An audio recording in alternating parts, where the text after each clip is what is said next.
1937-38 елдар киң класслы репрессиялар осыры. Улар СССРның барлык төбәкләрендә лә үтте.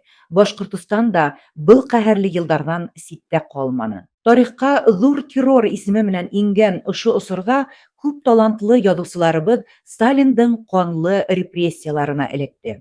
Язучы Гобәй Дәүләтшин. Башкортстан АССРның халык мәгарифе комиссары буларак, ул балаларның туган телдә белем алуы һәм милли мәктәптәр ачу өчен зур өлеш индерде. 1937 елда уны милләтчелектә гаепләнеләр. 1938 елда атып үлтерделәр. Драматург һәм журналист Давыт Юлтый Майсара һәм Айһылу поэмаларын язган. 1937 елда кулга алынган. 1938 елда атып үлтерелгән. Әдип һәм фольклорчы Габдулла Омантай Көрәш йырдары шигырьләр йыентыгының, Күчекләр һәм Майлар китапларының авторы. 1937 елда дошманга карата сәяси күзһезлектә гаепләнә. 1938 елда атып үлтерелә. 20 елдар адагыннан 50 елдар башына тиклем Башкортстанда 50 меңдән ашу кеше репрессияга дусар булды.